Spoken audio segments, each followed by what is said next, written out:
श्री अभय सिंह चौटाला जी। 67। हाँ श्रीमान जी, सरकार द्वारा उठाए गए कदमों का वर्णन करने वाली विवरणी सदन के पटल पर रखी गई है। खैर, उपरोक्त कह के मद्देनजर इसका कोई औचित्य नहीं है। स्पीकर सर, मंत्री जी का ना जवाब बहुत लंबा चौड़ा है और डार्क जोन का जो इश्यू है वो भी अपने आप में बहुत बड़ा है। हरियाणा प्रदेश में पानी की बहुत कमी है और उसके साथ साथ इस डार्क जोन की वजह से बहुत सारी ऐसी जमीनें, ऐसी भूमि है जिसमें डार्क जोन के कारण ट्यूबवेल के कनेक्शन नहीं हो सकते और ट्यूबवेल के कनेक्शन ना मिले, नहर का पानी ना हो तो फिर ये मान के चलो उस इलाके में खेती केवल बारिश पर निर्भर कर जाती है। योजनाएं बहुत बड़ी बड़ी दिखाई, बड़ा पैसा भी इसके लिए रखा गया। सरकार ने भूजल स्तर बढ़ाने के लिए अपने जवाब में विभिन्न योजनाओं का वर्णन तो कर दिया, पर उससे ऐसा लगता है कि वास्तविकता की तरफ ध्यान नहीं दिया गया। सारी योजनाएं केवल कागजों में है। अटल भूजल योजना के तहत सरकार ने दिखाया कि 677 करोड़ रुपए का प्रावधान किया गया है, परंतु ये योजना अब तक लागू ही नहीं हुई और इसको लागू करने की बजाय इसमें दे दिया कि कागजों में तो दिखा दिया कि सूक्ष्म योजना सीधी बिजाई, चावल, तालाब के कायाकल्प आदि का वर्णन भी किया गया, पर धरातल में कहीं ऐसा नहीं लगता कि इसके ऊपर कोई काम चल रहा है। जहां तक तालाबों का सवाल है, गांव के भी जो जोड़ है उन जोड़ के सौंदर्यीकरण के ऊपर भी सरकार ने बहुत पैसा खर्च किया है, जबकि उससे कहीं किसी गांव में कोई सौंदर्यीकरण हुआ ही नहीं। अगर सारी डिटेल इसके ऊपर सरकार की तरफ से बताई जाए कि भाई किस किस तालाब के ऊपर इस योजना के तहत पैसा खर्च किया, या फिर पंचायती राज की तरफ से भी तालाबों पे कितना पैसा खर्च किया गया, वो सारी चीज भी बताएं आप कि कितना पैसा लगा और उसका कितना सौंदर्यीकरण पे खर्च हुआ और कितना उसका लाभ हुआ।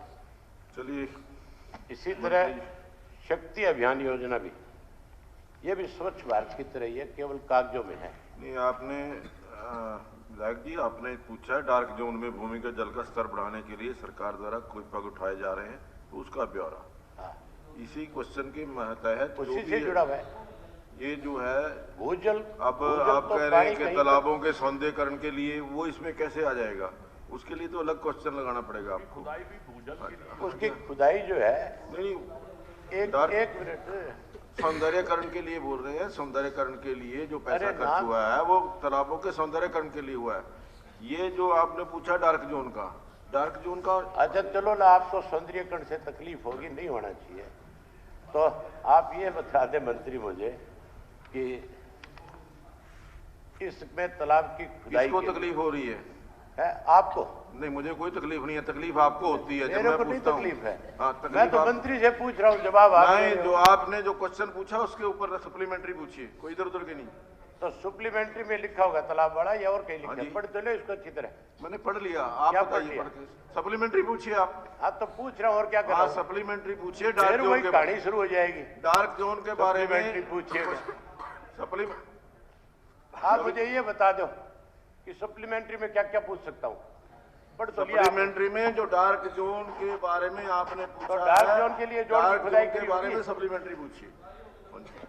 वो डार्क जोन के लिए जोड़ की खुदाई करी है कि नहीं करी है, ये लिखा है कि नहीं लिखा है इसमें?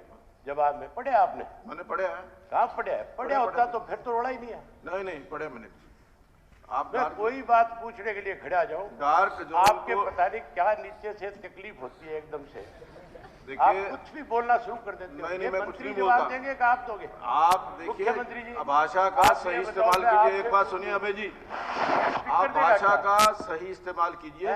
गलत भाषा जो है वो ठीक नहीं है। कोई गलत नहीं बोला मैं। आपको तकलीफ होती है, मुझे तकलीफ कोई नहीं है। मैं गलत बोलता ही नहीं। आप तकलीफ क्या होता है? आप तकलीफ क्या होती है? मेरे खड़े होते तकलीफ आपको किसको तकलीफ हो होती है? जाती है। तकलीफ आपको सारे होती है? प्रदेश में आपकी नहीं। तूतू होती है, फिर भी आप पंगा ले बिना नहीं रहते।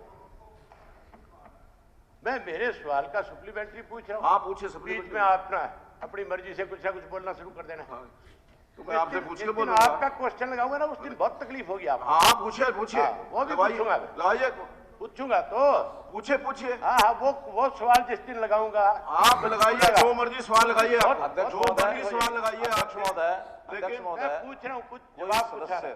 कोई सदस्य चेयर के साथ इतनी बहस करे, ये कम से कम मैं मानता हूं पूरे सदन का ही एक प्रकार से उसकी अवमानना जानी चाहिए। ये बहस का विषय कभी नहीं होना चाहिए। सदन की बात का एक मर्यादा पूर्वक पालन करना चाहिए। ये जो बहस का विषय ये कभी नहीं करना चाहिए। अगर इसके बाद आगे होता तो इसका संज्ञान लेना चाहिए।